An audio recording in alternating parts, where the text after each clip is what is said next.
నమస్తే రమగారు. నమస్తే జయ. రమగారు, every month రెగ్యులర్గా ఆడవారికి పీరియడ్స్ వస్తూ ఉంటాయి కదండి. అవి సహజంగా జరిగిపోతూ ఉంటాయి.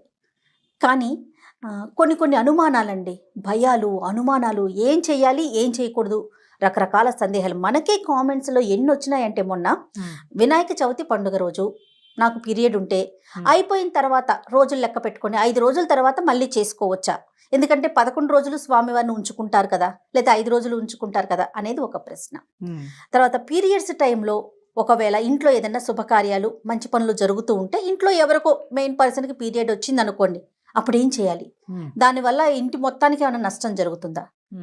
ఇదొకటి.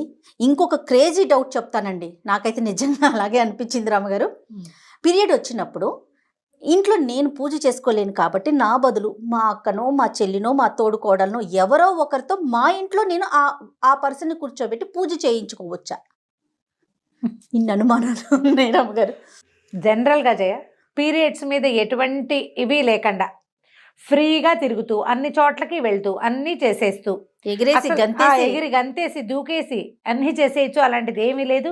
అది చాలా సాధారణమైన విషయం అని మాట్లాడే వాళ్ళు ఎంత శాతం ఉన్నారో, అంతే శాతంలో అదొక పెద్ద నైట్మేర్ లాగా జరగకూడదు జరిగినట్టు, అదేదో కొంప మునిగిపోతుందని, ముట్టుకుంటే ఏదో అయిపోతుందని, దానివల్ల దోషమని, పిల్లలకి దోషం, తల్లికి దోషం, తండ్రికి దోషం, కుటుంబానికి శాపం, ఇలాంటి అనుమానాలు, అక్కడి నుంచి దానివల్ల వచ్చే మానసికమైన జాడ్యాలు, ఎక్కడైనా ఉందేమో, ఎక్కడైనా అంటేసుకుందేమో, దానివల్ల దోషం ఉండిపోతుందేమో, పిల్లలకి ఏమైనా అయిపోతుందేమో అని డిప్రెషన్స్లోకి, కొత్త కొత్త మానసికమైన అనారోగ్యాలకి గురైపోవటం ఇంకోవైపు. అన్ని విపరీతాలే జయ. అవునండి, ఇది అంతే ఉంది, అది అంతే. ఇప్పుడు ఇది దోషమా అంటే, దోషం ఎందుకు అవుతుందో చెప్పు. ప్రతి నెల వచ్చేది, ఎప్పుడో ఒకసారి 15 ఏళ్ళకి ఒకసారి వచ్చేది కాదు కదా, 15 సంవత్సరాలకు ఒకసారి వస్తుంది. అది మన కర్మగాలి మన ఇంట్లో పూజ రోజునే వచ్చిందంటే పోనీ ఏదో దోషమో మన గ్రహ దోషమో. నెల నెల వచ్చేదేనే, ఒకవేళ రాకపోతే టెన్షన్ కదా. అంతే, పీరియడ్ రాకపోతే టెన్షన్ ఆడవాళ్ళకి, అవునా? అవునండి, అవును. రాకపోతే ఒకటి అనారోగ్యం, లేకపోతే ఇంకేమైనా రకరకాల డౌట్లు, అవునా? అంతేనండి. దాని మీద ఎందుకన్ని ప్రశ్నలకి ఎందుకంత బాధపడతారో తెలియదు. మొదటిది వినాయక చవితి తీసుకుందాం. ఏ పండగ రోజైనా మన పీరియడ్ వస్తే ఈ పండగ రోజు కాకుండా ఇంకో రోజు చేసుకోవడానికి పండగ ఈ రోజు ఎందుకు పెట్టడమో చెప్పు.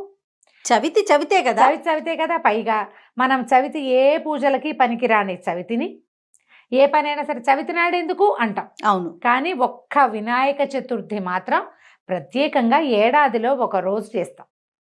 ఈ రోజు చేయకపోతే దీని తర్వాత 5 రోజుల తర్వాత నేను చేస్తానంటే ఇంకా చవితి ఏముంది, దాని ప్రాశస్త్యం ఏముంది?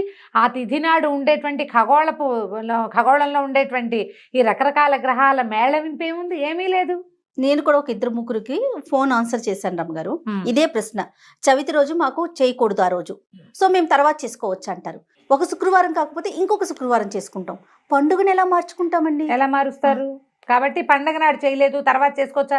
9 రోజులు దేవుణ్ణి పెడితే పోనీ ఇంట్లో వాళ్ళు దేవుణ్ణి పెట్టి నీకు అనుమానం ఉంది కాబట్టి నువ్వు ముట్టుకోకుండా కాస్త దూరంగా మెసిలి ఆ 4 రోజులు కావించుకుని తర్వాత నువ్వు పూజ చేసుకుని హారతి తెచ్చుకోవచ్చు. అట్లా కాదు, స్వయంగా మేమే పెట్టాలి. అందుకని ఈ 5 రోజులు అయిపోయిన తర్వాత పెట్టుకోవచ్చా?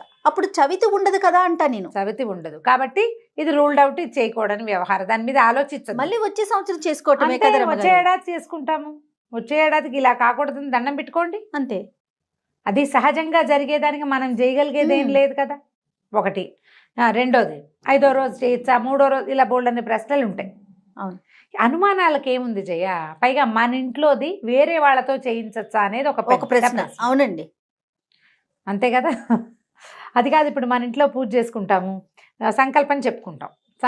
చెప్పుకునేటప్పుడు మమ ఉపాత దుర్తక్షయ ద్వారా పరమేశ్వరం ఉద్దేశి అని చెప్పుకుంటావు. మొత్తం చెప్పాక ఫలానా గోత్రవతి ఫలానా నీ పేరు, నీ పేరు బదులు ఎవరి గోత్రం చెప్పిస్తావు అక్కడ? నీకు పీరియడ్ అయితే నీ గోత్రం చెప్పకూడదు కదా. అదే కదా. అవునవును. నీ గోత్రమే చెప్పేటైతే నువ్వే చేసుకోవచ్చు. నువ్వు చెయ్యట్లేదు అంటే నీ గోత్రం చెప్పకూడదు, అంతే. ఇప్పుడు మీ అక్కయ్య వచ్చి చేసింది అనుకో, అక్కయ్య గోత్రము అక్కయ్య పేరు వస్తుంది, ఓకేనా? ఆ ఫలితం అక్కకే వెళ్తుంది కదా. కదా. మన ఇంట్లో మనం చేయవలసిన పూజ మనమే చేయాలి. ఇప్పుడు లెక్క ప్రకారం 7 శనివారాలు లేకపోతే 5 శుక్రవారాలు, ఇప్పుడు చాలా వచ్చిన 7 శనివారాల వ్రతం మీద ఎన్ని ప్రశ్నలో నన్ను అడుగుతారు. వీళ్ళు ఎవరిని ఏ గురువు గారి దగ్గర అది విని మొదలు పెట్టారో వాళ్ళనే అడగండి అమ్మా అని చెప్తున్నాను. నాకు తెలియదు 7 శనివారాల వ్రతం. నాకు ఎప్పుడూ శనివారం వ్రతమే ఉంటుంది, పూజ చేసుకుంటాను నేను. 7 ప్రత్యేక సంఖ్య అసలు నాకు ఐడియా లేదు, ఏం చేయాలో కూడా నాకు తెలియదు. నేను చెప్తున్నా కదా నిజంగానే. అందుకని ఎవరిని అడిగారో వాళ్ళనే అడగండమ్మా, వాళ్ళ దగ్గర చెప్పించుకోండి అని చెప్తుంటాం. ఇప్పుడు మన ఇంట్లో మనం ఇన్ని వారాలు అని పెట్టుకున్నాం, నీకు ఇబ్బంది అనుకో, మీ అత్తగారు చేయొచ్చు, ఆడబడుచు కానీ అక్కయ్యలు కానీ పనికిరాదు. అది నీకు ప్రతి పూజకి కాదు. ఇలా ఏదైనా ఒక లెక్క ఉండి 7 వారాలు మీ ఇంట్లో పూజ ఆగకూడదు అంటే మీ అత్తగారిని సేమ్ గోత్రం కాబట్టి తోడికోడలు కూడా చేయొచ్చు. అత్తగారు తోడికోడలు మన బదులు ఈ పూజ చేయొచ్చని ఒక చిన్న అమెండ్మెంట్, ఆ వరస తప్పిపోకుండా ఇచ్చారు అంతే. ఇచ్చారు అంతే తప్ప నువ్వు పక్కింటి ఆంటీని పిలుచుకొచ్చి పూజ చేయిస్తే మాత్రం కాదు. పక్కింటి ఆంటీ కాదు, మా అక్క, మా చెల్లి, నా తరపున నేను ఎలా చేయించుకుంటాను అసలు. అక్క చెల్లితో చేయించేది పనికిరాదు, ఎందుకంటే గోత్రాలు మారిపోతున్నాయి కదా, గోత్రం మారిపోతుంది. వీళ్ళు నీ ఫ్యామిలీ బ్లడ్ రిలేషన్ ఉన్నప్పటికీ మనం పూజా విధానాల ధర్మ వ్యవహారం వేరు, రక్త సంబంధాలు వేరు. అవును, అలా ఏం ఉండదు అని నువ్వు అనుకునేటట్టయితే ఇప్పుడు నీకు నేను చెప్పాల్సిన పని ఏముంది, అసలు ప్రశ్నే లేదు కదా. ఇక ధర్మ సంబంధమైన వ్యవహారం లేదు, చేసుకోవచ్చా అని నన్ను అడగక్కర్లా, చేసుకుంటాను నేను అని నీ దారి నువ్వు చేసేసుకోవచ్చు. ఫలితం లభించింది ఏందో నీకు లభించేది మీ ఇల్లు కాబట్టి నీకు కొంత, పూజ చేసింది కాబట్టి అక్క కొంత, అలా ఏదైనా లభించచ్చేమో, కానీ ధర్మశాస్త్రంలో అట్లా చెప్పబడదు. ఓకే.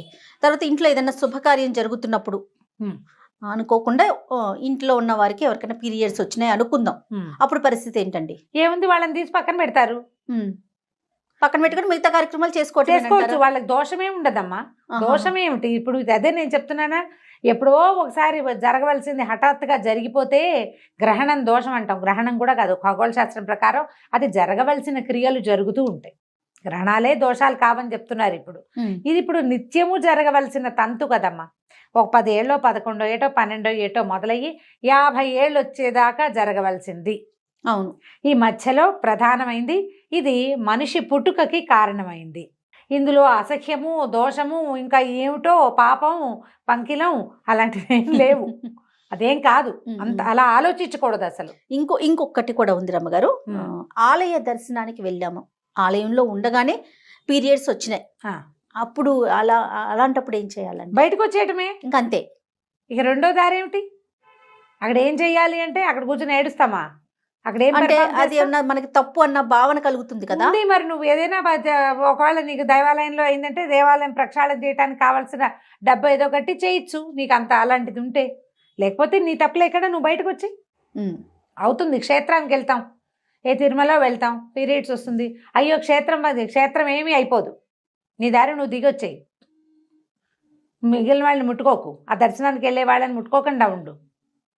తిరుమల కొండ మీద నివసించే వాళ్ళు లేరా? ఉన్నారా? వాళ్ళెవరికి నెలలు రావా? వాళ్ళెవరికి గర్భధారణ ఉండదా? సంతానం ఉండరా? ఉంటారుగా. అంటే వాళ్ళు కొండ మీద ఉన్నప్పుడు పీరియడ్ వస్తే ఏం చేస్తున్నారు?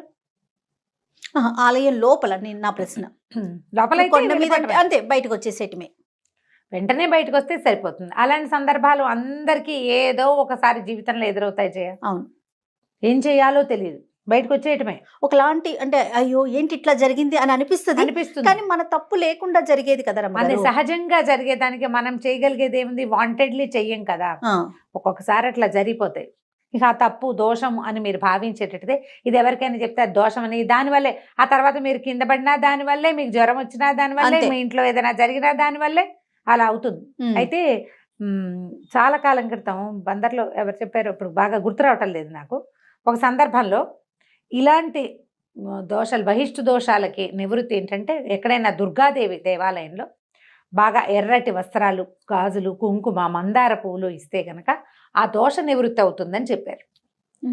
చాలా సంవత్సరాలు అయిపోయింది, మనుషులు జ్ఞాపకం లేదు నాకు, ఇలా ఉంది. అందుకని ఈ బాగా ఏజ్ వచ్చాక కూడా ఇంకా మెనోపాజ్ రాని వాళ్ళు ఉంటారు కదా, వాళ్ళని కూడా అట్లా ఇవ్వమంటారు. మెనోపాజ్తో బాధపడుతుంటారు, పీరియడ్స్ ఆగవు. ఓకే, అప్పుడు మన బెజవాడ దుర్గాదేవికి చాలా మంది ఇస్తారు అట్లా, అన్ని ఎరుపే, పసుపు ఇవ్వరు. ఓకే, కుంకుమ, ఎర్రటి గాజులు, మందార పువ్వులు దీనికి శ్రేష్టం అన్నమాట. ఒకవేళ అలాంటి దోషం మీ వల్ల జరిగింది అని అనిపిస్తే కనుక, మీది అదే అట్లా జరిగిపోయింది, మీ వల్ల కాదు, ప్రకృతి సహజంగా జరిగింది, అది మీకు తప్పుగా అనిపిస్తుంటే ఇలా చేయండి పరిహారం. ప్రధానమైనది ఏంటంటే ఇలాంటివి డిస్కస్ చేయకూడదు, ప్రతిదీ దానివల్లే అని కనెక్ట్ చేసుకోకూడదు. ఇందులో మన తప్పేం లేదు, సహజంగా జరిగేది. అవును. మనం ఈ సహజంగా జరిగే క్రియలో మనం కూడా ఉన్నాం కాబట్టి మన దోషాన్ని మనం పోగొట్టుకోవడానికి ఇలా ఏదైనా ఒక పరిహారం చేసుకుని నమస్కారం చేసుకోవాలి. తల్లికి తెలియంది ఏదైనా ఉంటుందా జయ? బాగా చెప్పారు కదా. అంతే. ఎందుకు ఆ భయం? భయపడి అనవసరంగా అనారోగ్యాలు కొని తెచ్చుకుంటారు కదా, ఈ పిచ్చి పిచ్చి అనుమానాలతోటి. భయపడటాలు, స్ప్రెడ్ చేయటాలు, పిల్లల్ని భయపెట్టేటాలు అదే కదండి. పిల్లలేంటి, పెద్దవాళ్ళని కూడా భయపెడతారు. కొంచెం పెద్దవాళ్ళు అయ్యాక కూడా దీని మీద ఏదో ఉండి దోషం అని అంటుకుంటుందని, వాళ్ళు ఎవరినైనా ముట్టుకుంటే స్నానం చేసేయాలని అలా చాలా పిచ్చిలో ఉంటారు జయ. అవును. అవన్నీ కూడా డిప్రెషన్ కి దారి తీసే, ఇంట్లో ఉన్న వాళ్ళని కాల్చుకు తినేస్తారు. రెస్ట్ తీసుకోవాలి. వీళ్ళు బాధపడుతూ ఉంటారు, మిగిలిన వాళ్ళని బాధపడారు. అబ్బాయి వాళ్ళకి వచ్చిందని కాదు, ఇప్పుడు ఏ ఉద్యోగమో చేస్తున్నాం, ఏ బస్సో ఎక్కాము, ఏ కాలేజీకో వెళ్ళాము, ఎవరైనా పీరియడ్స్ లో ఉన్న వాళ్ళు నన్ను ముట్టుకున్నారేమో అని అనుమానంతో, ఓయమ్మ పిల్లలు ముట్టుకున్నారేమో అని అనుమానంతో, అది మరీ కష్టం కదా. ఇల్లంతా కడిగేసుకుంటూ ఉండటం, ఎంతసేపు దుప్పట్లు ఉతికేసుకోవటం, ఎంతసేపు అవన్నీ ఒక రకమైన ఓసిడి. అంత భ్రమల్లోకి వెళ్ళొద్దు, ఇది సహజమైనది. ఆ కాస్త లేకపోతే ఎంత బాధగా ఉంటుందో అప్పుడు తెలుస్తుంది. అది సహజమైంది. కానీ మనకి ప్రకృతి చెప్తా ఉంది కదా, 3 రోజులు రెస్ట్ తీసుకోండి అవకాశం ఉంటే, అది చేయటం తప్ప ఇంకా ఎక్కువగా ఆలోచించొద్దు. అంతే కదా రమ్మగారు. రైట్ అండి. నమస్తే. నమస్తే.